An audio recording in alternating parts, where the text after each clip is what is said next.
upcoming and or about to be released, just released. Sometimes we throw in some old favorites or books that are coming up pretty soon that we want you to know about. And our professionals over here will expand your to be read list every single week. As you know, mine is teetering at the moment because they have the skinny, they're in the know, and so they're here to tell you about them.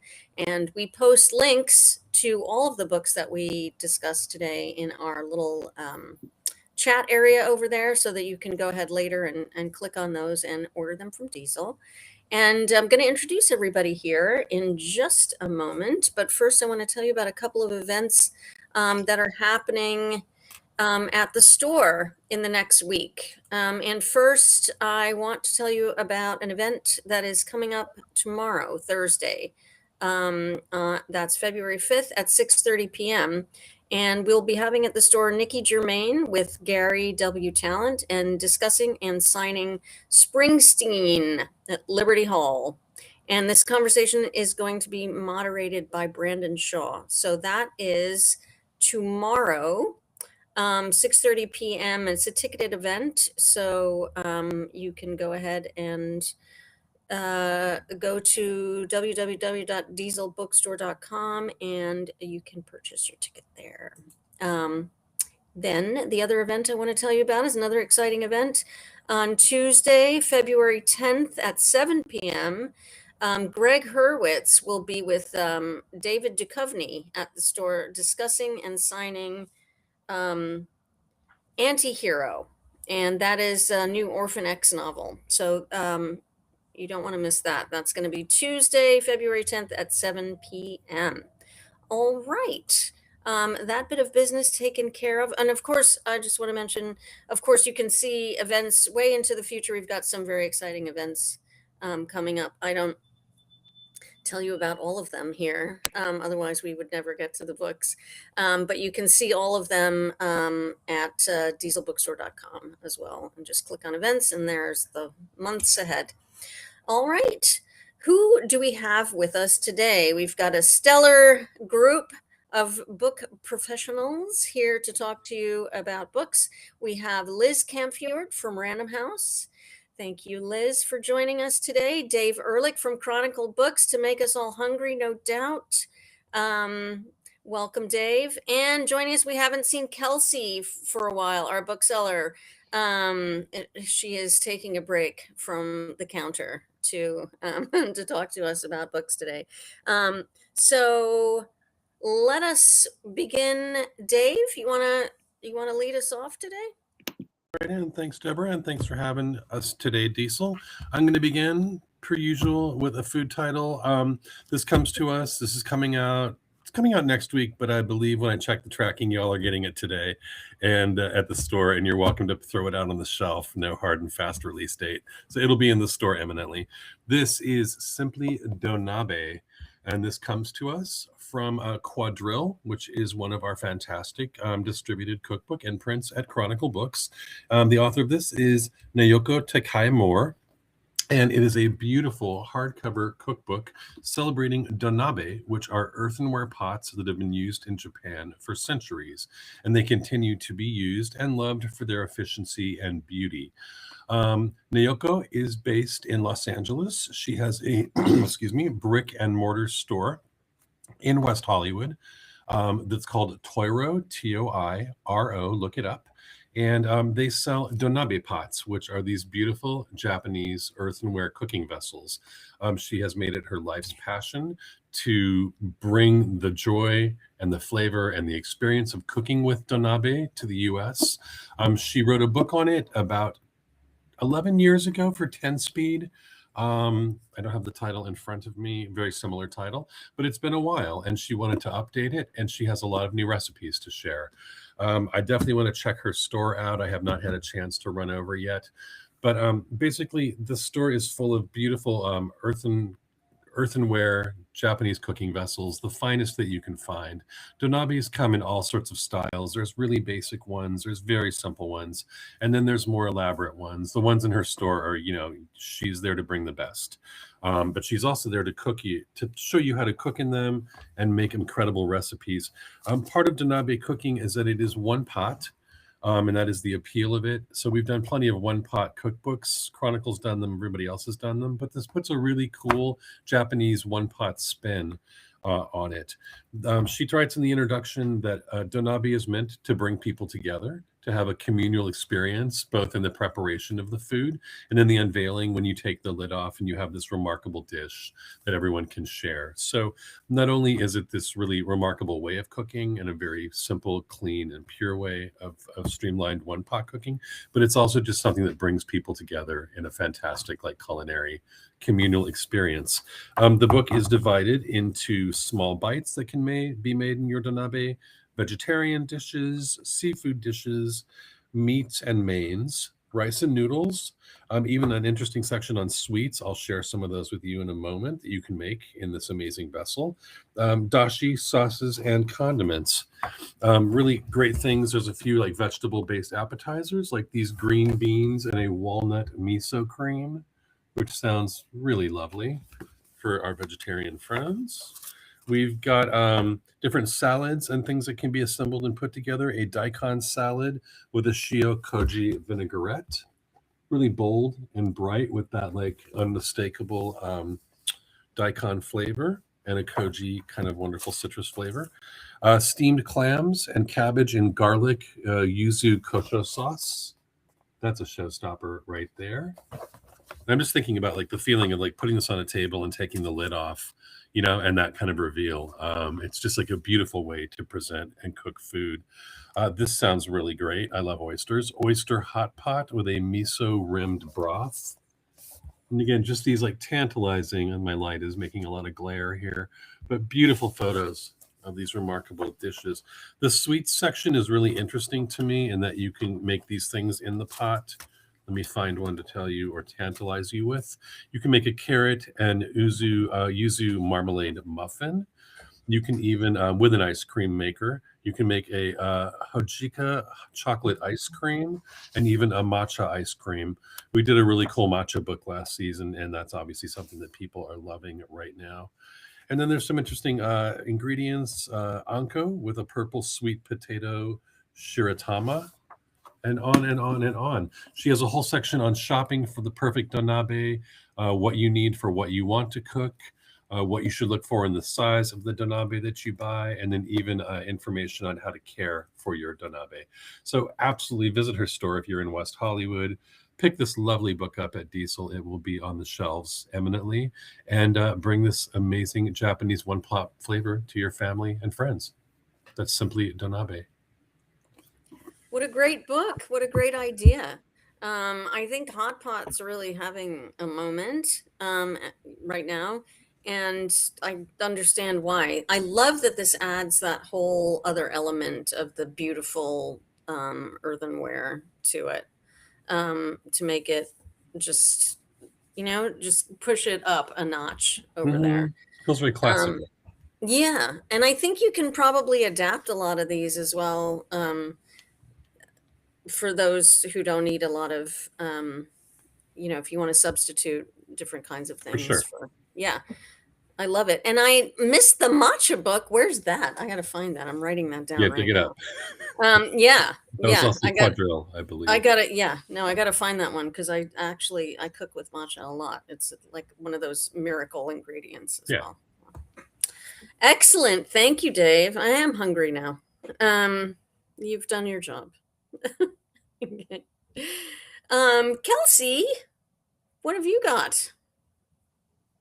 All right, so it wouldn't be me on Elevenses if I didn't do some kids' books, obviously. So the first one I'm going to talk about primarily because it just won a Golden Poppy Award, which are the California Book Awards. So it's called Forests by Nell Cross Beckerman, and it's a beautifully illustrated book, obviously about forests. But it is half beautiful verse about forests and things you find in forests, but then also, so the top of the pages will have verse on them, and beautiful words, beautiful little poems. And then at the bottom of the page, they'll tell you more information. Like, this is specifically like a forest where monarch butterflies live. And so there'll be this great poem about it. And then this specifically talks about Mexico's monarch butterfly biosphere reserve. And then it's not just like what you might regularly think about as forests. They also talk about the ocean being a type of forest. They also talk about jungles. So it's just both beautiful words, beautiful pictures, as well as they even talk about like cities and urban centers as a type of sort of forest. But it's also going to give you a lot of information. You're going to learn things. So I feel like it can be for a lot of levels of children, because just reading the beautiful story and looking at the pictures for younger kids, and then slightly older, starting to learn about the environment, learn about ecosystems. It's just really fantastic, and it's exciting that it just won a Golden Poppy. We've got a display in store of all the Golden Poppy Award winners, and there's a bunch of Diesel favorites on there. So definitely stop in the store and check that out. There's some really great books. It's both adult and children's books, which is great. So that is Forests. This is such a gorgeous book. I mean, it's really, really a beautiful book. And we had, was it Julia who was talking? Is it a Hachette book? I don't remember who was on about That's a it. good question. It is, I can't remember, but we featured it on. No, it's Scholastic. Oh, so it was Kristin. Okay, so Kristin was Yes. talking. Yes, Kristin was on here talking about it. Not, I don't feel like all reps look the same, but I mean, do anyway. Kristin was on here and she was presenting it, and I absolutely fell in love with it when I first saw it. We all did, actually. It's a gorgeous, gorgeous book. I'm so glad that it won the Golden Poppy. It's so deserving. Everything about it, from the art to the to the prose, all of it, the layout, everything. It's just so carefully considered, and just a really beautiful book. So thank you, Kelsey. You're welcome. Liz. Hello. So I am so happy to talk about Toni Morrison's book, Language as Liberation. So I can't say it's Toni Morrison's Princeton lectures when she was teaching in the comparative literature department. 10 of her incredibly erudite lectures on the American canon. So, she won the Nobel Prize. I mean, her list of accomplishments, we all know them. And I think most of your audience will know that she was an editor at Random House when she was writing The Bluest Eye. So we certainly have a really personal connection to her, and we're her publisher. So this book went on sale yesterday. It's 240 pages. It is one of Time Magazine's 10 new books you should read. And I often miss being in college, and this makes me just dig so much deeper. As a rep, booksellers too can relate. We sometimes feel like dilettantes, like you just read a little bit about a lot of things. And just reading this, as I have been, it is so... it's just an incredible experience. So I recommend it to everyone. She is addressing race and the fact that, our country was built with Black bodies, and American white writers writing their novels cannot. She's looking at Moby Dick very deeply, at Faulkner's novel South very deeply, at Carson McCullers' Misfits, and Harriet Beecher Stowe's Sentiment, and Hemingway's restraint that he shows. But her argument is that these fictions helped manufacture American racial identity and are really reflections of their authors' own deepest fears and insecurities and their longings. So it's interspersed with notes by really the editor of the the editor at Knopf is John Freeman, who's an amazing editor and writer and poet, and all the books he does I'm interested in. But in the notes and in the introduction, it's her colleague at Princeton, Claudia Lansky, and then also a foreword by her son, Ford Morrison, introduces this book. So here's a quote from it. How, Morrison wonders, could one speak of profit, of economy, of labor or progress, of suffragism or Christianity, of the frontier, of the formation of new states, the acquisition of new lands, of practically anything new nation concerns itself with, without having as a referent at the heart of the discourse or defining its edges the presence of Africans and or their descendants? So really powerful language, and yeah, welcome to Toni Morrison's coursework at Princeton. Can you imagine having her as either your professor or your editor? I mean, but the dream, right? You know, like if you come back in another life and do this again, you can have her there. She's just amazing. I read her for the first time when I was in college, actually, and I just completely changed my life. Toni Morrison, just reading. It was Sula, and it's always the book that I list as the book that changed, one of the books that changed my life. She's incredible. She is.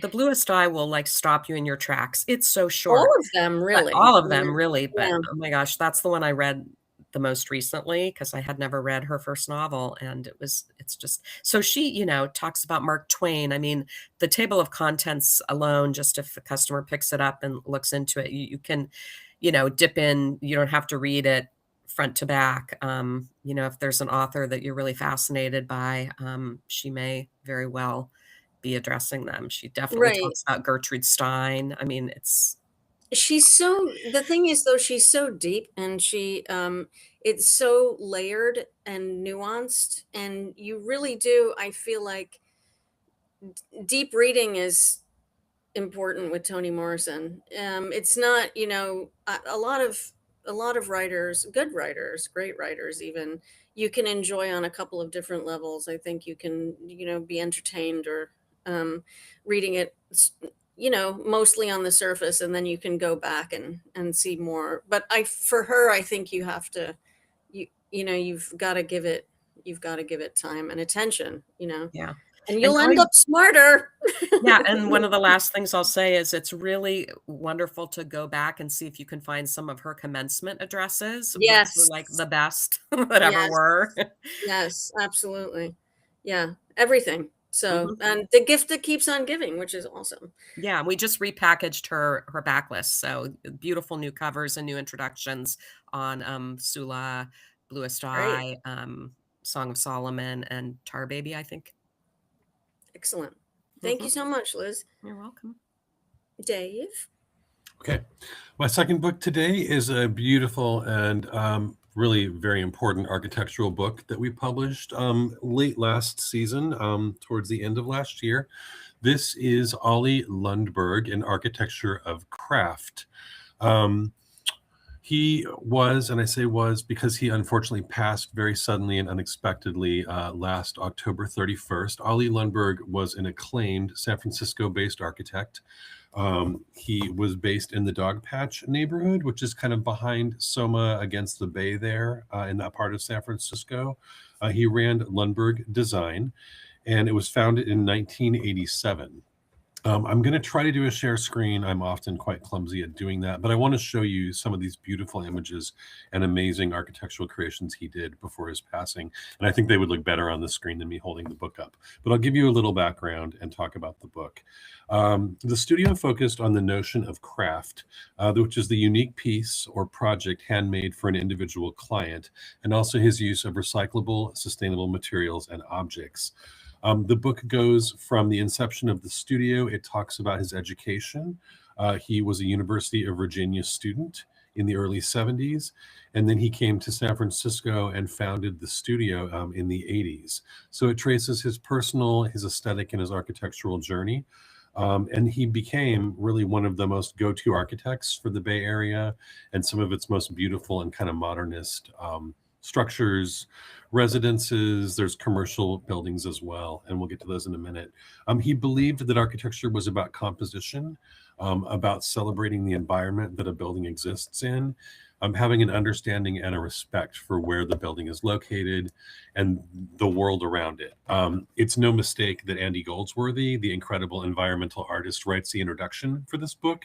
They collaborated together on a project where Ollie gave part of an architectural space to Andy and let him kind of run wild with his artistic inclinations in it. So they are connected formally, but it makes sense that Andy Goldsworthy would be connected to him, because that's another artist that uses landscape and uses the environment in a really innovative, a remarkable way. But I want to get on to the images because this is such a striking and beautiful book. Let's see if I can do this. Got it. All right. So this is a beautiful cabin in Sonoma. It's the cover of the book, and it's just like such an absolutely striking image. You can see he uses a lot of natural materials, wood, glass, and metal to get this really striking kind of modern, but also kind of nature-based designs. That is just ridiculous and beautiful. I love that perched on the edge of that pool space and the way that the wood is incorporated. Very lovely. This is, I believe, a restaurant. I should have captions for these, and I don't. I believe this is called Curly's Cove. Somebody can correct me later on this. He did a lot of Northern California restaurant spaces. Flower and Water, I believe, in the Ferry Building was him. Oh, this is Curly's Cove, the interior. So you can see just the use of light woods, a lot of glass to kind of open up into the world around the properties or around the space. It is just like a very, very lush book. And that's really it. I mean, it's just like a fantastic book for anybody that loves environmental art, anybody that's interested in modern architecture, and just the use of all these natural elements. So we're really sorry that Ollie is no longer with us, but it was he was able to see the final book. The book was literally coming out, I want to say, the week that he passed. It was just horrendous, unexpected, and tragic timing. But he will live on both in his beautiful creations and in this really, really stately and handsome book. This comes to us from Princeton Architectural Press, one of our Chronicle branded imprints, as a $50 hardcover. That book has some heft to it. That's a nice size book there. And actually a really great price as well. Those are beautiful. Thank you for introducing me. I actually did not know anything about Lundberg. So I am now completely intrigued and would like to go sit in that space because it looks absolutely gorgeous. Great gift book as well. Thank you, Dave. Every time I see a glass house like that, I think of the house in Risky Business. Is it Risky Business or Ferris Bueller? Stay off. Ferris Bueller, yeah. Uh-huh. Right. Wouldn't mind living in that environment. Yeah. No. Pine for it. Thanks, Dave. All right, Kelsey, your second book. All right. Yes. I'm going to talk about another kid's book. A cool thing that's been happening lately is there's been some big authors who've been doing retellings of children's fairy tales. So there was Stephen King did Hansel and Gretel. And so, yeah, you probably already know this story. This is Rumpelstiltskin. But what is really exciting about this is that it's retold by Mac Barnett, who's one of my favorite children's authors. And the illustrations are done by Carson Ellis, who is, I mean, just look at that cover. Fantastic. Who's a really great children's illustrator. So you probably already know this story. It was a Grimm's fairy tale written about 200 years ago about the young woman whose father tells the king that she can spin straw into gold. And of course she can't. And so when she gets taken to the castle and told that, off with her head if she can't change the straw into gold, Rumpelstiltskin shows up, starts taking her jewelry, whatever, and spins the, straw for her. Eventually ends up, in, like all fairy tales, saying that he will take her firstborn child, et cetera, et cetera. So you probably know the story, but really what I'm excited about is that it's Mac Barnett and it's Carson Ellis, because all of these illustrations are really fantastic. throughout the entire story. Just beautiful colors, beautiful illustrations, and it's such a fun, silly, slightly creepy children's story. So come pick up. We've got many copies of this already at the store. It's in stock. Take a look at it. Look at the illustrations. Remind yourself of the story. And that is Rumpelstiltskin.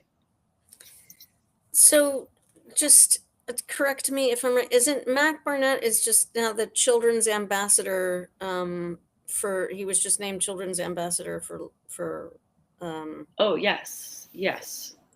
what is was. the title? I don't know. I could not. Ambassador for Children's Literature, I think. Yes. Anyway, he's just recently been named that. He's got that position now. He's really beloved author. I'm so happy to see this. This is so great. Such a talented crop of writers retelling these. I can do Grimm's adaptations all day, you know, and for children right up through adult adaptations. I love them. They're classic, timeless. Rumpelstiltskin's one of my favorites because of how he ends, and that's how I wish a lot of evil people would end. Anyway, yeah. Correct. So, but this great. The art's amazing. These are just fabulous books. And you said this is the second in a series, or? Well, not in a series, but like just there's been a trend with this lately because Stephen King just did Hansel and Gretel. That's right. Like dark. Hansel and Gretel. I like the like dark palette thing that's happening with That's giving it right. a little bit of a spooky. Yeah. Right. It was Stephen King, and the art is Maurice Sendak, the Hansel and Gretel. And that is absolutely, really have you guys seen that? Because that is so absolutely worth picking up. We also have that in the store. So yes, you want that. You want that one as well. You do. You want both of them. Come get them together. Thank you. Yeah, perfect. Yeah. Thank you, Kelsey. Of course. Liz, back to you. I'll be in on Friday. I have my shopping list. Okay, so this next book that I'm talking about is a debut novel from a Pakistani writer who was educated in America, Daniel Munadeen.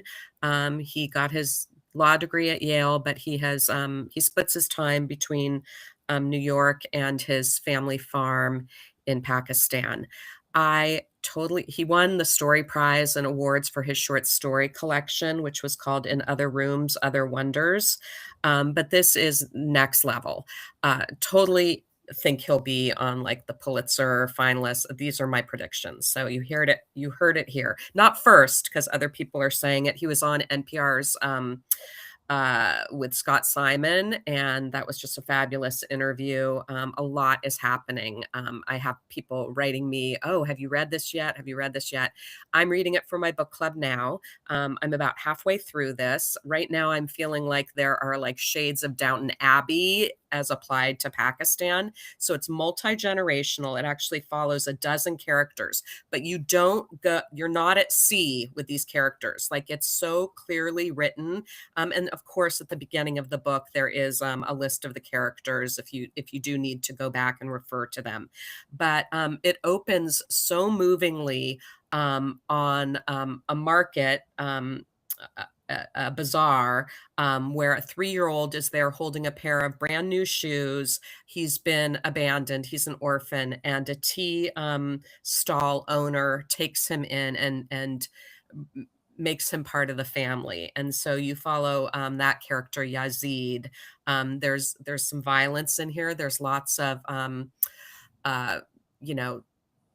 revelations that have to do with the caste system, a love story. I mean, it's all here perfectly structured to be, both intimate and epic.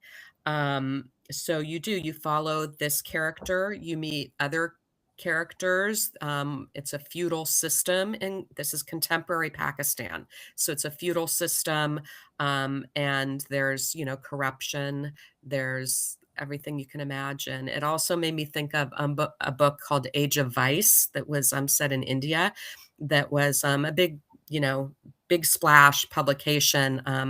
This just takes those levels, those strata of society even further, deeper, but the storytelling's so fantastic.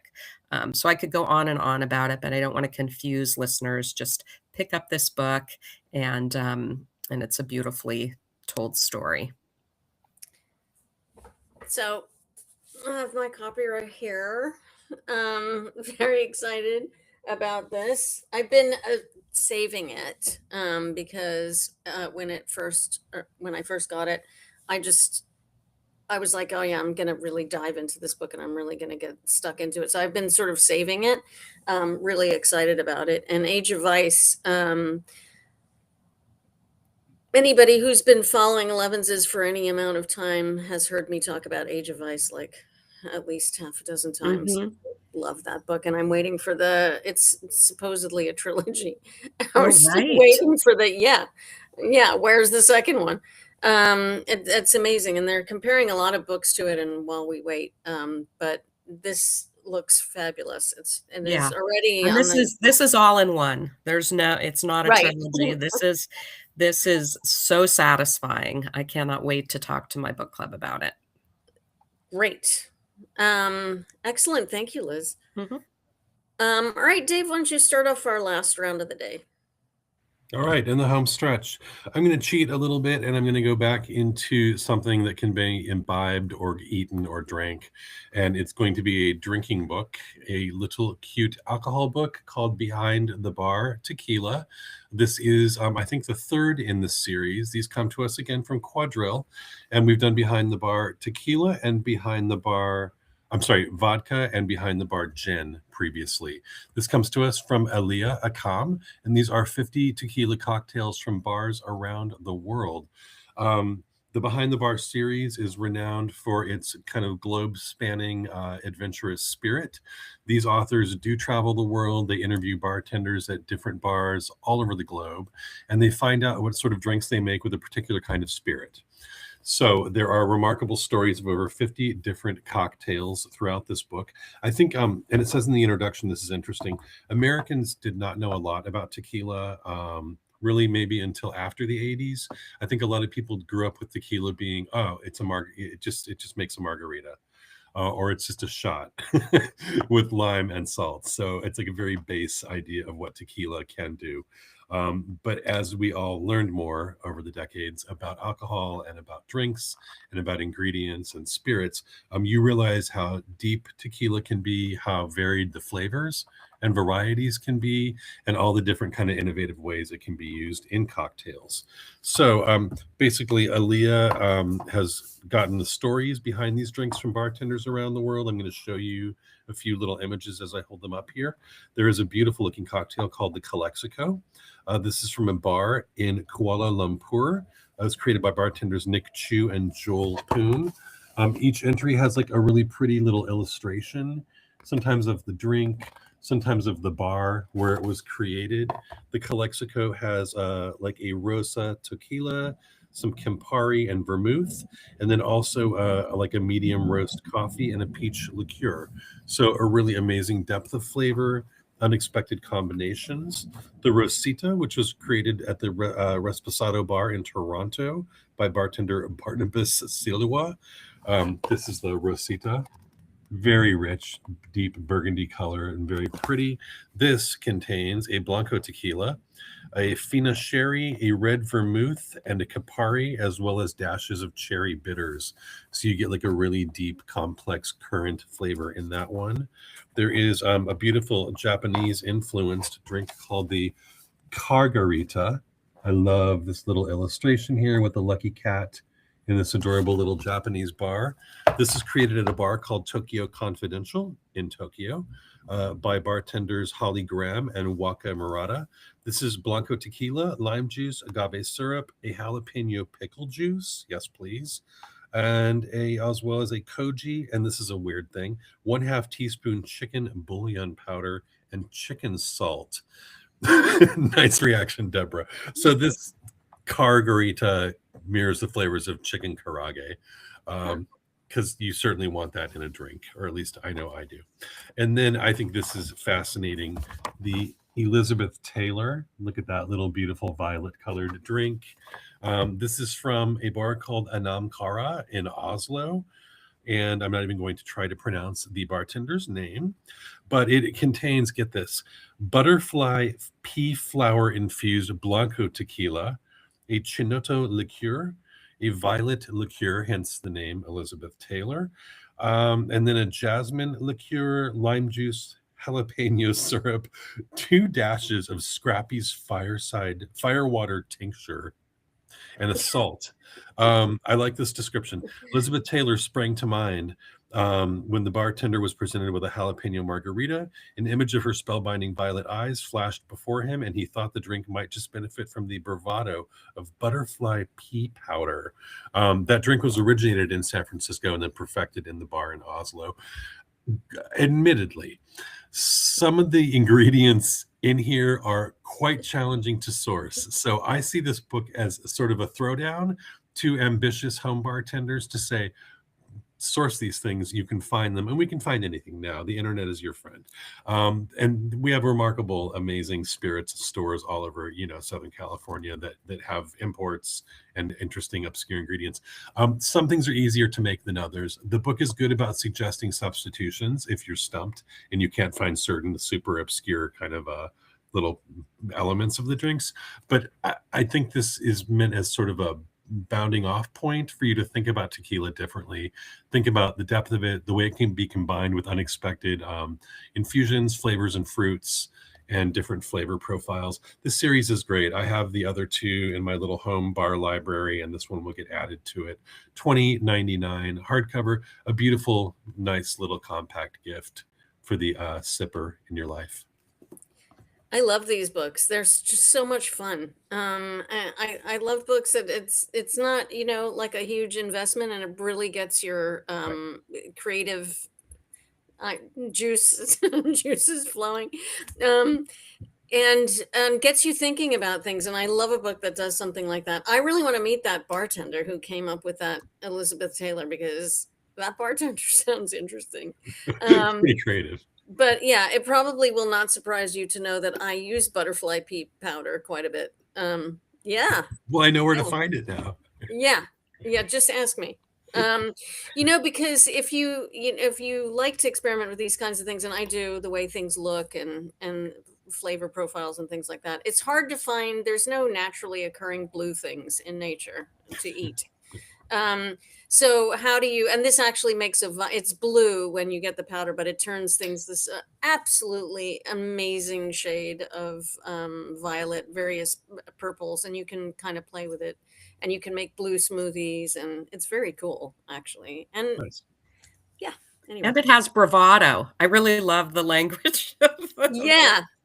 The idea of a pea flower or powder having bravado. Well, it does, actually, as it turns out. So what fun. An absolutely great gift, or fun for you. And you can also make, these are also just ideas where you can leap off. Excellent. A lot of fun. Thank you, Dave. All right, Kelsey, what's your last book of the day? Great. I do have to mention first that Barnabas as a bartender's name that's like a perfect bartender name. Yeah. I was like, that's absolutely, like I was born to be a bartender. So my last book today is The City in Glass, which is one of those books that I read. And after I read it, I was like, man, I really love that. This is going to be hard to sell.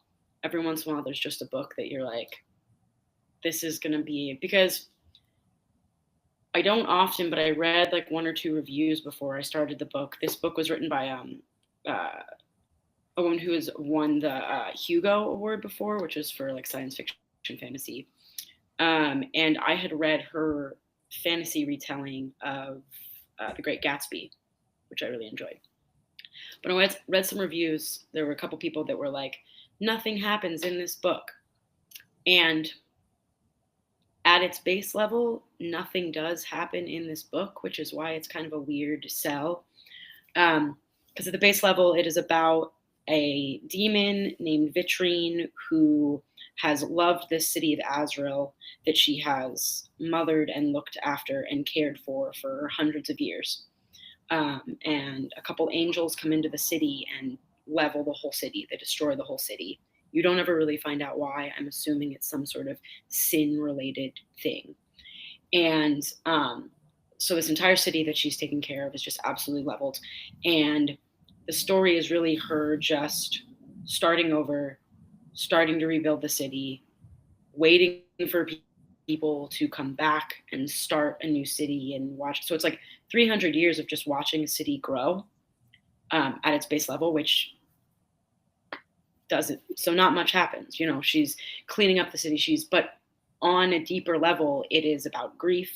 It is about love. It is about her dealing with, at first, cleaning up a city where she knew all the people and she's having to clear their bodies and figure out and clear out areas where she was like, oh, this used to be where the library was. This used to be where, and having to take care of this whole city and start over.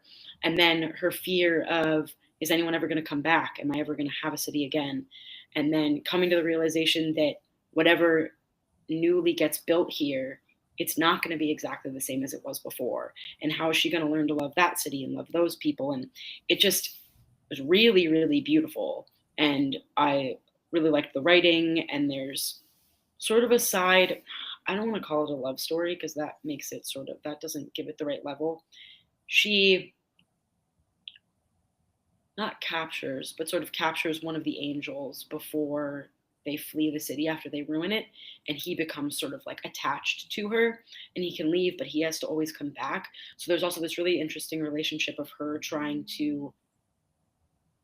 he's trying to be helpful because he's in love with her and she's trying to deal with it. I don't know. It's a hard sell because in quotes, nothing happens, but it's just so beautiful about grief and love and this city rebuilding. And I just really, really loved it. And it's a short little thing. It's like 210 pages. So you can read it in no time. But I think I would kind of compare it to a book that probably myself and maybe Joey and maybe Henry have all talked about before, which is Psalm for the Wild Built, which is this just sort of like balm for your soul.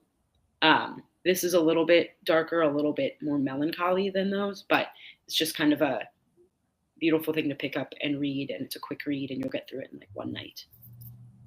So that's The City in Glass. Not a hard sell, Kelsey. You just sold it to all of us. Thanks. It just sounds weird to be like, nothing happens. Like, well, there's not like a lot of action. There's not, I don't know. Yes. And as booksellers, this is the best thing about booksellers. You find a book you absolutely love and you just are like, doesn't have like the usual hook from books that people come in asking for all the time. And, it's not easy in that way, but in other ways, then it becomes like a thing. Like you're going to buy this book.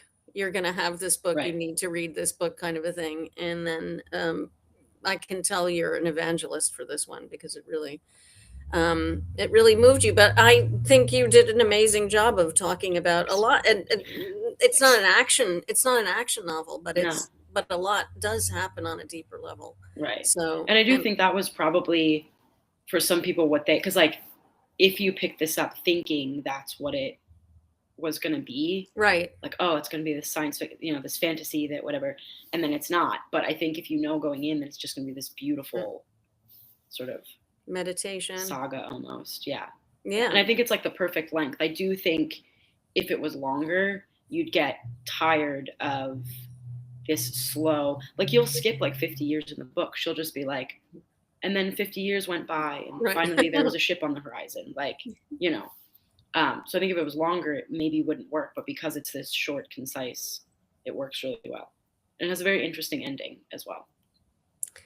And is that a paperback or hardcover that you're? It is hardcover. I think it's out in paperback soon, but it is currently in hardcover. Mm-hmm. Sold. Yeah. Yeah. The writing. Good. Glad to hear it. You're right. Some books are hard to sell because what you really want to do is just like read them out loud to someone and say, right. Just Right. then it turns Absolutely. into, listen, trust me. And that's why, Right. and that's Right. why you You just need need it. to And that's trust why me you as your need- bookseller. Yes. And that's why you need independent booksellers, because you can trust them. Yeah. You really can. Mhm. Right. Exactly. All right, Liz, let's wrap it up for the day. Okay. Also, I fact checked myself on Danielle Munadine because something when I said he splits his time between New York and Pakistan just didn't ring true. So, because it's a segue to my next book, I will say that and is true, he lives in Oslo and in Pakistan. Easier to Okay. move between those two, I think, lately than the other. So, yes, my next book is by Norwegian writer Joe Nesbo, who has quite the following for his I think Joe Nesbo. Does anybody know? I think it's the man. Yes. His Harry Hole series, which is coming to Netflix in 2026. And but this is his next book, his newest book, Wolf Hour, which went on sale yesterday. So this is getting all-starred reviews. If you've never read Joe Nesbo before, this would be a great book to start with. The reviews are saying it's beautifully written literary suspense that will stay with readers long after they finish it. And somewhat eerily and topical, it opens as Norwegian true crime novelist the character is questioned by Border Patrol after he lands in Minneapolis. So this novel is set in Minneapolis. In fact, the Spanish edition I just discovered was called Minnesota and not Wolf Hour. But anyway, this story is set in Minneapolis and it goes between 2 years, 2016 and 2022. The true crime writer and a down and out detective are both investigating and obsessed with this serial killer sniper in Minneapolis. So you follow these two timelines and this crime, and it's incredibly compelling. And yes, topical things. George Floyd's murder comes up in this. And, you learn why our detective, Bob Oz, is down and out. And it's just a really interesting character study, but also stuff does happen in this novel for sure. So that's what I am recommending as my last book, Wolf Hour by Joe Nesbo. I love Joe Nesbo. It's been a while, and I think this is this series. I feel like I've seen it somewhere. Maybe this is a new season or something, but I definitely have Yeah, seen. no, you're right. It has the Harry Hole. Yes. Yeah, yeah, That's been showing. The new season is this year. Yeah. right. I can't wait because the show is really good too, and I think true to Nesbo as well. Mhm. But Joe Nesbo is a fantastic, really, and at it for such a long time, and really very hits that Scandi noir sweet spot. I think I'm excited about this one. I didn't Yeah. know. And in This one kind of kept up. Minneapolis, we're learning so much about the culture of Minneapolis too, Yeah. and that's a part of this book. So I think, it might be something that really interests new readers. Yeah, and it looks like it's out with a bang already. Seeing it everywhere. Yeah. Yeah, I know you had Richard ordered a bunch. Mm-hmm. Oh yeah, I already Yeah. sold at least one copy yesterday. To Yeah. one of my big mystery readers. Yeah. Yeah. No, people wait for it, but I mean, I feel like I'm seeing just, not ads, but I don't know. No, it's just happening. rising to the top. Like it's in the- yeah, sometimes his it's- series, is great, but you don't see it pop as much for lack of a Exactly. better word. And this one is. So there Exactly. you go. Excellent. And it's a Thank you great so cover. much, Liz. And wow, what a amazing collection. As always, you all have really, you're bringing it every week. And another really great and so diverse collection of books here today. I really appreciate you all. Thank you for being here today and sharing all of these books with us. Liz Camfiord from Random House, Dave Ehrlich from Chronicle Books, and Kelsey. Thank you, Kelsey. And we will be back again next week. We will have more actually, Dave will be among them. Dave will be back next week. So, bring your appetites. And thank you to Joey also behind the scenes for doing all the, yes, must remember to thank Joey for the links and all of the great covers that he's posting. And thanks everybody for tuning in. We look forward to seeing you again next week. We'll have more to talk about then.